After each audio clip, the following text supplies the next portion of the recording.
Morning. Stop calling me ambitious when I dream farther than Curry's three-point range. Faith cousin. Faith cousin. It's not a compliment when you doubt my success in a polite way.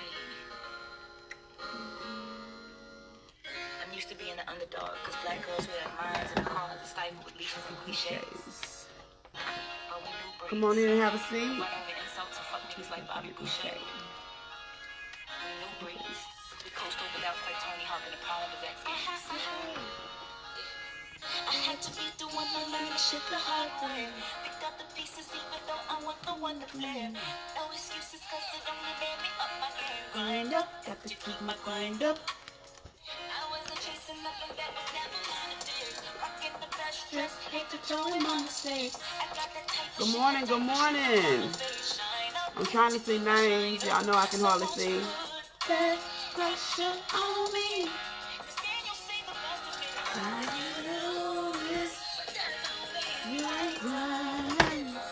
I want y'all to listen to the words of the song.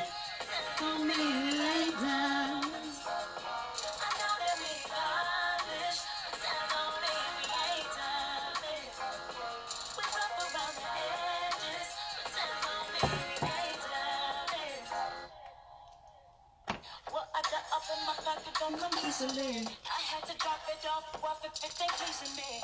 Never play with people that's prepared to cheat on me. Eyes up, got to keep your eyes up.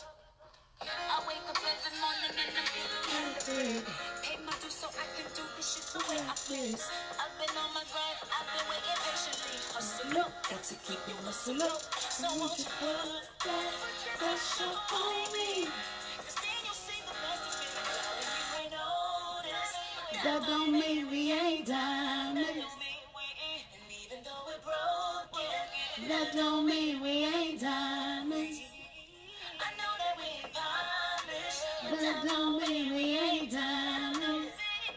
we rough around the edges. But that don't mean we ain't diamonds.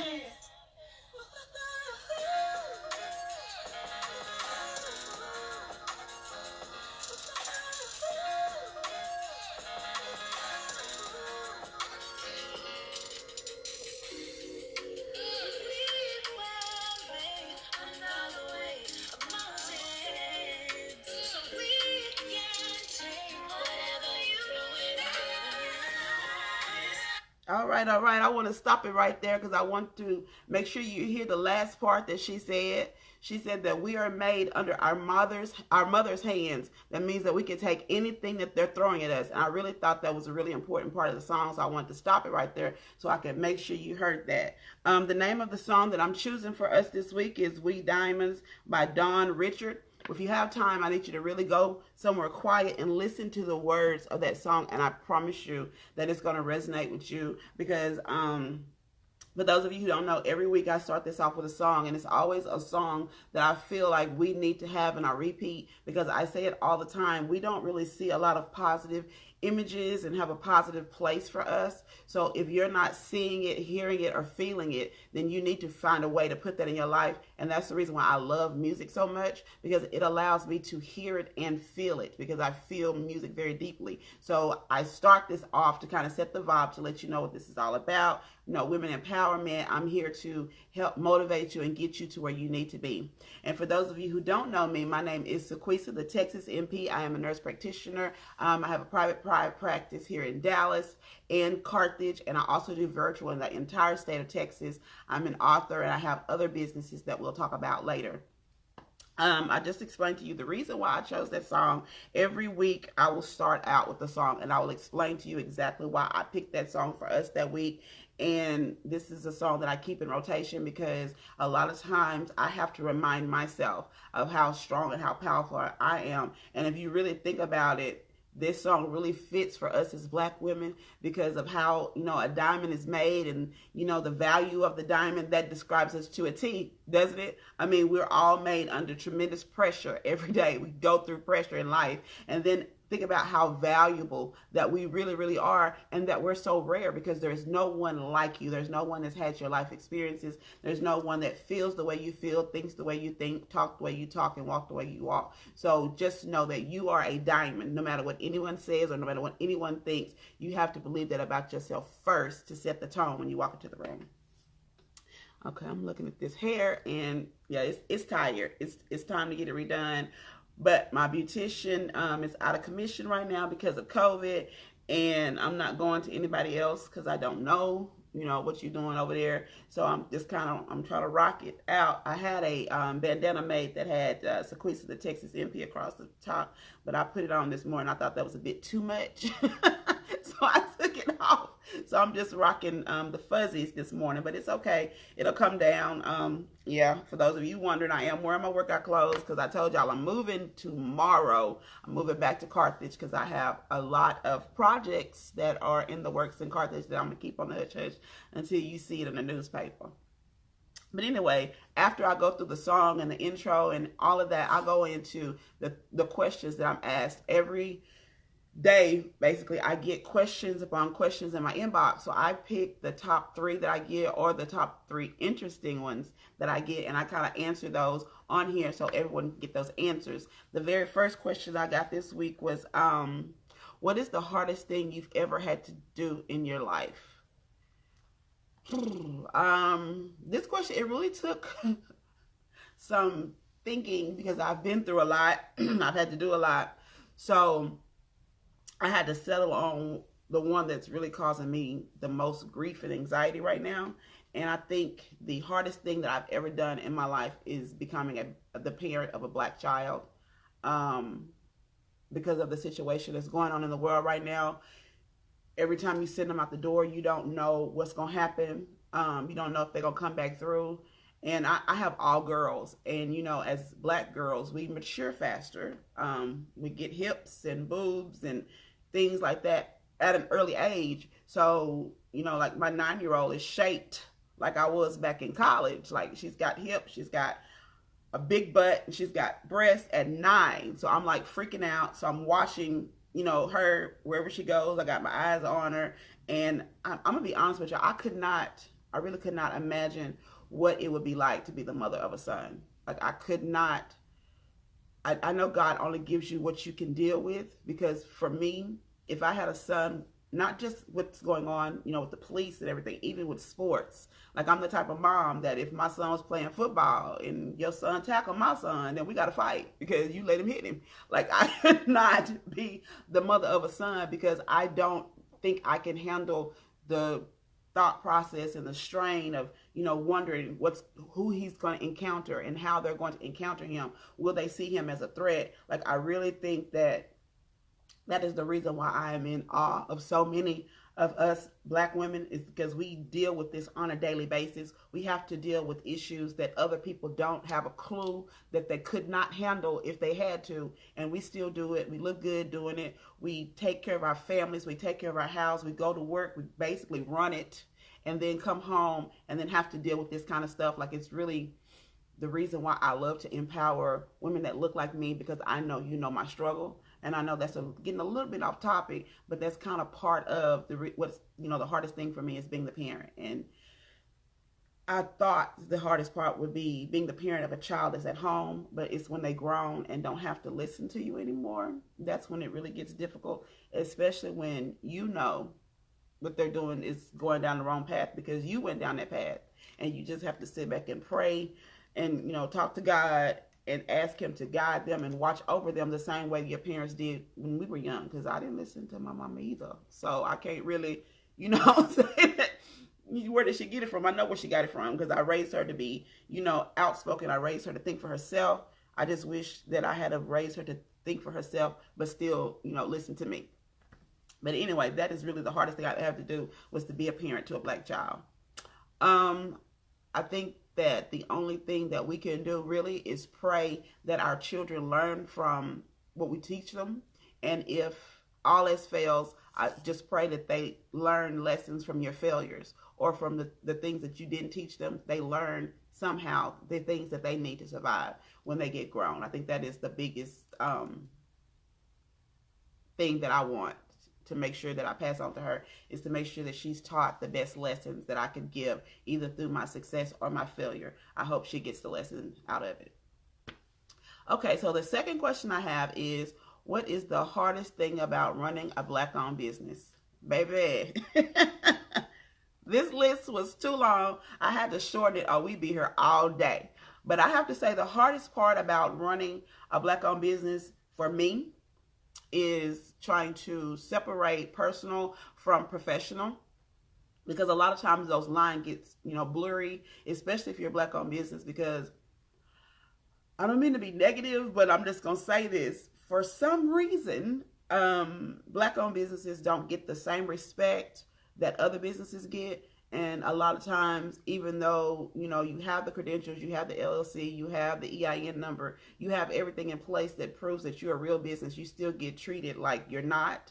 And trying to separate that line between, being friendly and approachable and being professional, because it gets blurry, especially when, my repeat customers, the ones that, see me all the time, these people that I grew up with, people that I went to college with, people that I work with. So trying to establish the boundaries to let them know, okay, I know that you know me, but you can call me at 9:00 at night with an issue that, has been going on for 3 or 4 days, and then get mad when your prescription is not at the pharmacy at 7:00 in the morning. Like, that's kind of the biggest issue that I'm having right now, is, putting those boundaries in place and not allowing my heart to cause my stomach to stay empty. Because I'll have someone that will come to me and they'll be like, oh, well, I can't afford services, and I'm like, oh, okay. And then I look on your timeline and you just bought a new car, or you just bought a new bag, and you just got some red bottoms, and you just bought some new diamonds. Like, it's really trying to establish, the border between me and the business, and learning that it's okay to say no. Because I've had people that have inboxed me asking, well, pretty much demanding for me to do things for them right then that they know that I'm not supposed to do, and then they didn't think that they was going to pay me for it, even if I did it. Like, that is like a big thing. I'm learning to say no. I'm not marking down my prices. No, I'm not seeing you after hours for free. No, I'm not calling this in for you on the hookup. Like, that has really been the hardest part. But I'm getting better, because, when you give out a lot of stuff, you're not making money, so your bills are still due, and the person doesn't even give you a referral. Like, there have been times when someone has told me that they couldn't afford it, and I was like, okay, I'll go ahead and do this for you, but the only thing that I'm asking for you in return is to, give me a shout out, a referral, or something, to prove that an honest opinion about services. And they didn't even do that. So learning when to say no and when to say yes, when you can give something and when you can, to know when you're being taken advantage of. That's the hardest part of being a Black-owned business, is establishing your boundaries and knowing who you are in your business and separating that from personal. Like, we still can be friends at the end of the day, but you still gonna pay me. Like, that's pretty much kind of the thinking process you have to have in business, because if you don't, people will bleed you dry. Like the first couple of months, I did a lot of visits, but I didn't get paid for any. I'm going to give you an example of one. I had someone that I considered a friend.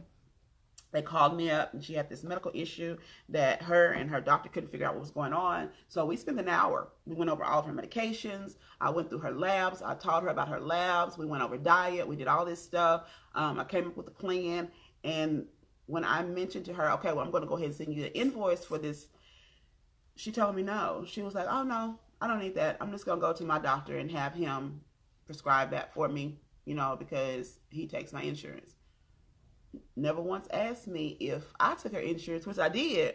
But, that was a lesson learned for me. So now, before the conversation, I sent an invoice, because that was an hour of my time that I could have been talking to someone that would have paid me for my medical expertise, is what it is. This is 20 plus years of medical experience that you're getting.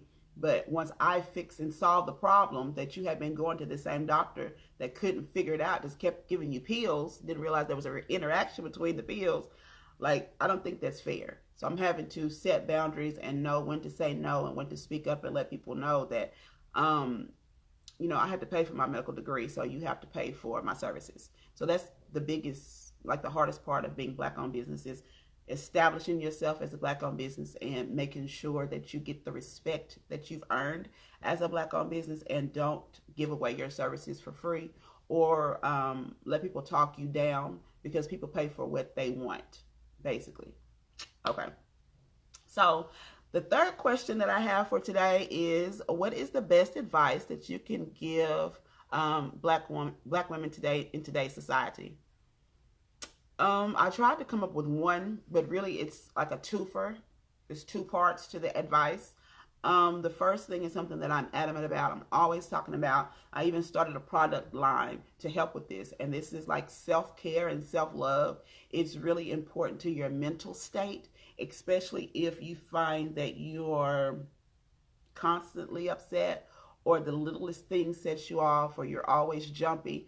Then that means you're getting close to maybe a breakdown, or exhaustion. Have you ever had that nap that you just could not wake up from, no matter how hard you tried? It's like your body was like, no, you resting today. Like, you're getting that close to that. So you have to take some time in your life, once a week, once a day, if you're lucky, and kind of decompress for the day. And that's why I really like, running in the morning, because that allows me time to clear my head. I get my thoughts together. Like this morning when I got up at 4:30, my husband was up. I don't like that. Like, I had my headphones on. I'm, in my zone. I'm preparing for my live. I'm thinking about what I'm going to do today. I'm planning my next project, and he's trying to talk to me. I don't want to talk to you. This is the time that I focus on. What I get to do is when I plan my day, I meditate, I pray, I talk to God, I talk to my ancestors, I get everything set up that I need, and you interfering, you blocking my flow, talking about something you saw on TV that I don't care nothing about. Like, that is kind of the importance of self-care. And with the self-care that I found, is it kind of turned into me falling back in love with myself, or maybe falling in love with myself for the first time. I don't know, but it's like the smiles are bigger now. I'm happier now. The arguments in my house are less. Like, it's self-care and self-love is really important to your mental health, especially if you're going through some depression, if you're going through some anxiety, if you're going through anything in your life. I would really advise you take time to evaluate yourself and figure out what's going on with you, and learn to love all the flaws that you have. Like, for me, there's several things about myself that I don't like, but one of the things I really don't like are my feet. My feet are not ugly, but they're not cute. But I had to realize, hey, these feet have walked me through, bad marriages. They done walked me out of bad relationships. They done walked me, down the aisle. They done carried me when my mama died. Like, they really have special value, because they've earned the respect that I should give them. And so learning to love that part of myself, learning to love my smile, even though I have crooked teeth, learn to love this hair. It curls up and I can't do nothing with it. Like, that is really a part of getting to where you need to be in life, and getting that total happiness that we all are really looking for, even though some of us don't even know that it's possible to wake up happy, go to bed happy, live happy. Just, that is, a goal that I see for a lot of people once they realize their full capability. And the second half of the best advice that I can give you all today would be do some research on manifestation and the power of it. And I was kind of, I was on the fence about whether or not I was going to use this topic today, because every time I try to say that word, I get tongue-tied. I don't know what it is about the word, but every time I try to say it, I stumble on it. So I was like, do I really want to do a whole live about this word that's hard for me to say? And I don't know why, because I don't have that issue with any other word. But this word, I have to think about it before I say it, and then I still mess it up. So you know what I'm talking about, the power of manifestation and seeing things happen before they happen. And no, I'm not jumping on Beyonce's bandwagon. I've been doing this since 96. When I graduated LVN school, I knew that I was going to be a business boss. I already knew. I didn't know what direction I was going to take, but I knew what, I have a vision in my head that's coming. I haven't gotten there yet, but I already know what my house is going to look like, where it's going to be at. I know other projects that I'm working on. I can see myself in the boardroom running those. You have to set yourself up for the life that you want. Like, my practice is not booming right now. I'm waiting on y'all to start calling me. If you're in the state of Texas, you need birth control, UTI, anything like that, then I can handle you. We can do a virtual visit on the phone. Take literally 15 minutes. You don't have to leave your house. But I'm preparing for when y'all do start calling. Like, I've already hired my assistant. We've already set up how we're going to do scheduling, how we're going to, ship out, because I also have an online store. I have one, and then my daughter has one where she sells homemade candles and bath salts for that self-care I spoke of earlier. And then I have mine where I'm doing like COVID things. Like, I have an industrial strength hand sanitizer, disinfectant. I also have something for my elderly patients, because I specialize in geriatrics. So if you have a doctor or a nurse practitioner that doesn't listen to you or your family, come and see me. We sit down and we break down the diseases. We go over labs. We go over diets. Like, I'm in constant contact with the nurses that come out there. I have them send me the vital signs. We go over blood sugars. We go over A1Cs. Like, I'm really hands-on with my patients. So that really makes a big difference in everything that I see for myself. Like, I see myself not having to worry about, if my invoices are paid. I can just focus on the care of the patients, and I can have somebody else handle that. Like, that's what I'm seeing now, because right now that's getting to be a bit too much for me. I don't want to deal with the money side. I just want to look and see that it's in the bank. I just want to take care of my patients and make sure that they're straight. So when I visualize in the morning, that's what I see, and it's slowly happening. And I don't care what anyone says to you. Once you start to believe something and you start to live it, it happens.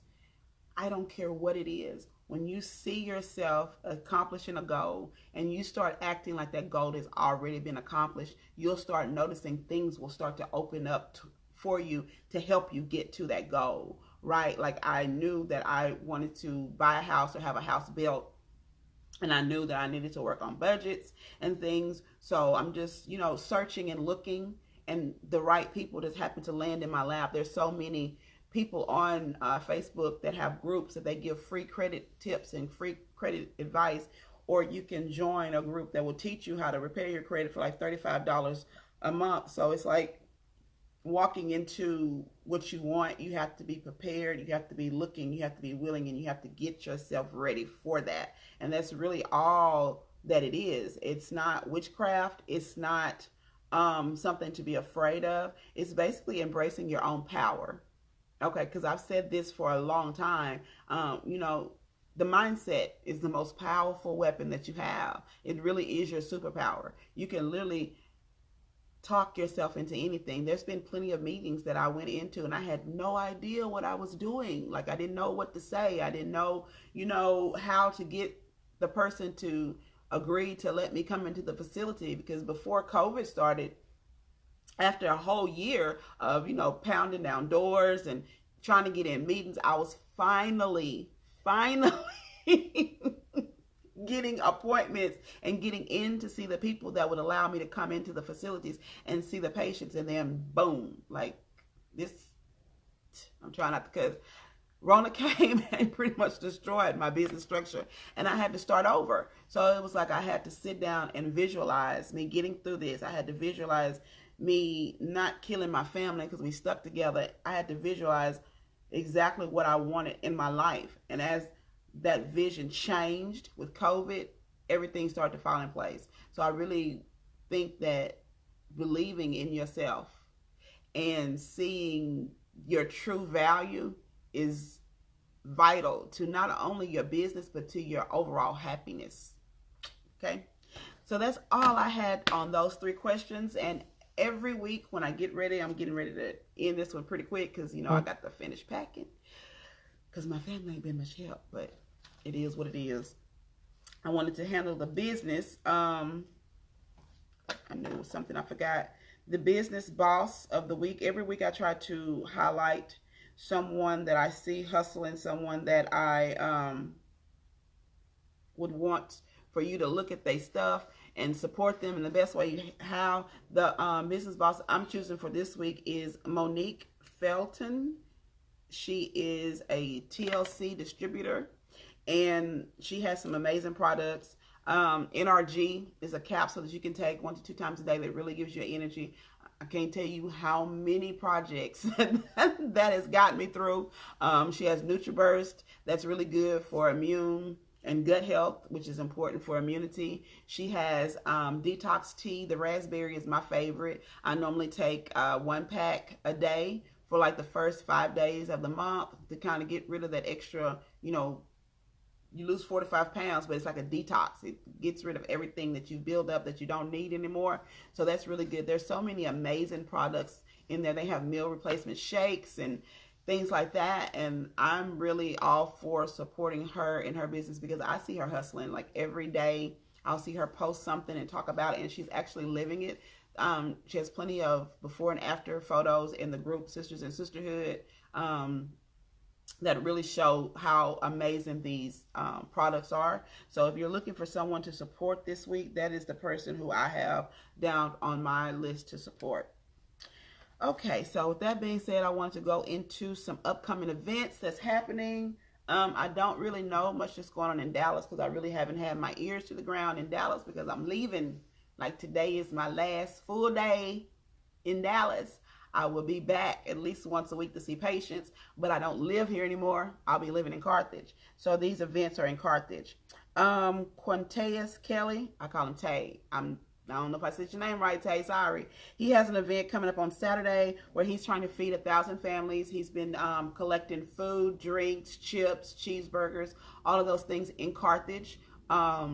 I think he said he has everything he needs now except for tables and chairs. So if you could donate some tables and chairs for that event, or what he really needs is someone to come out to help pass out the plates and fix the plates and pass out the water and to kind of help him, keep things moving smoothly.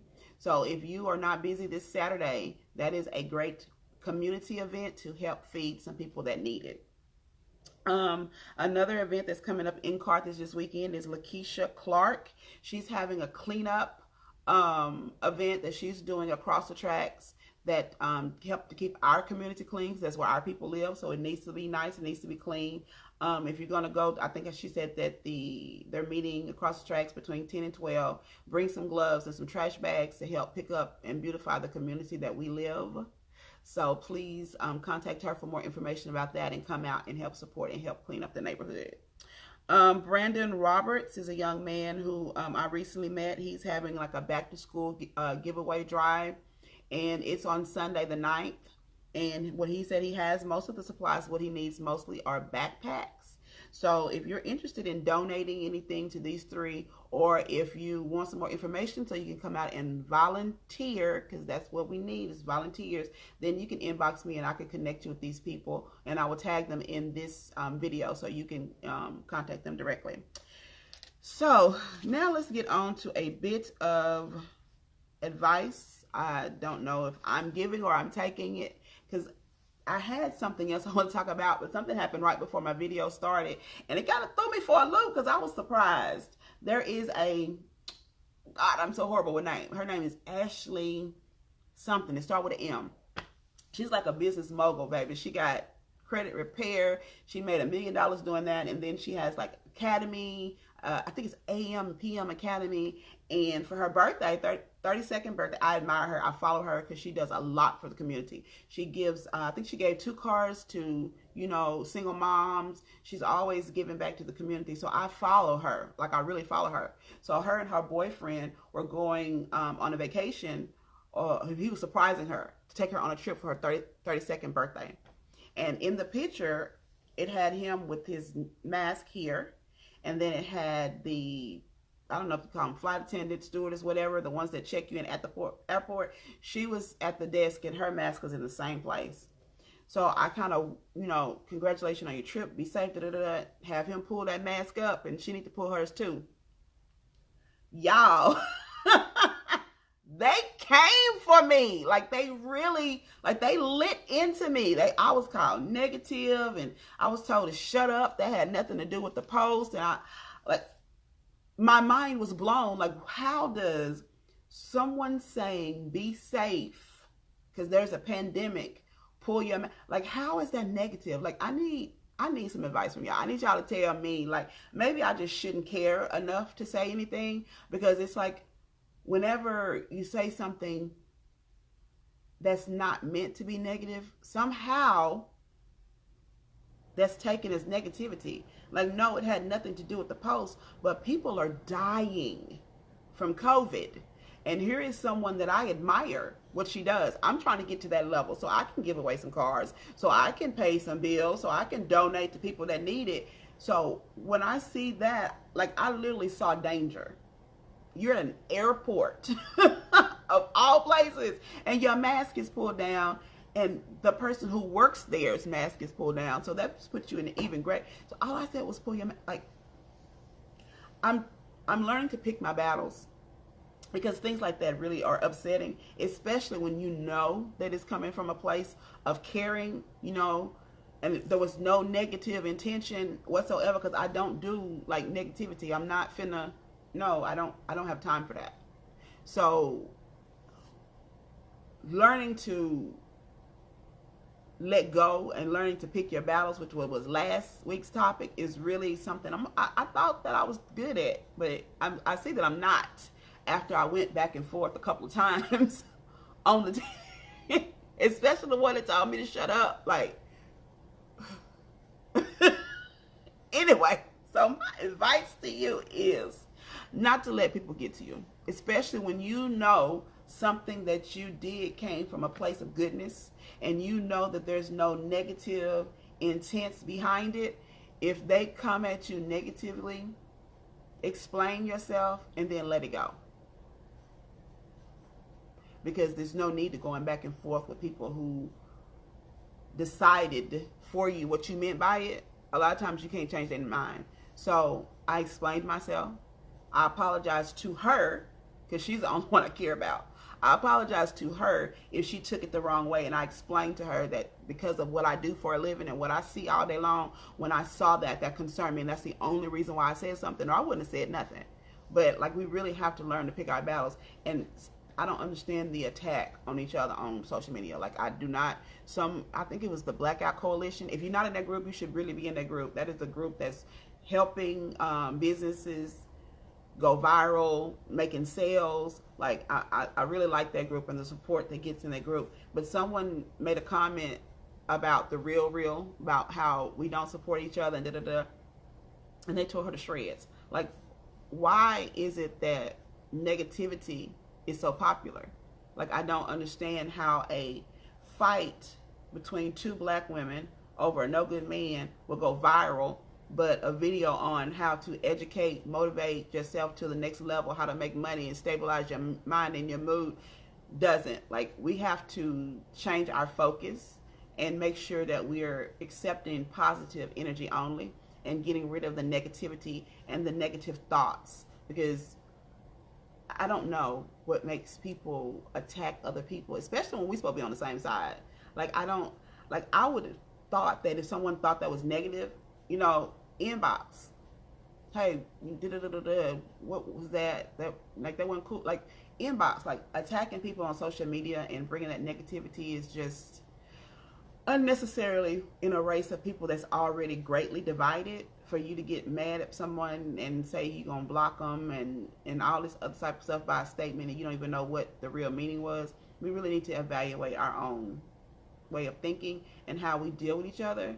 I think there's a great lack of self-respect and respect for the other person. Coming for somebody on social media by a statement they made, whether you agree with it or not, is not always, the best way to handle stuff. So we really have to check ourselves and our thought processes when it comes to how we handle people based on their opinions. Because, like, there's a lot of posts of people that say things about others or us because of the color of our skin. I'm not gonna argue with you about that, because that's your opinion. As long as you're not touching me, as long as your thought process is not affecting me or someone else, then I don't care what you say. But don't let me see that in action, because then we're going to have a problem. But anyway, with that being said, I want to go ahead and wrap this up and tell you guys to be sure that you're following me here. Also on Instagram, I am Sequisa the Texas NP over there. And I want you guys to always remember that you cannot wear your crown with your head held down. So heads high and heels up. Be safe. Wash your damn hands and buy black. And I'll see you next week. Bye.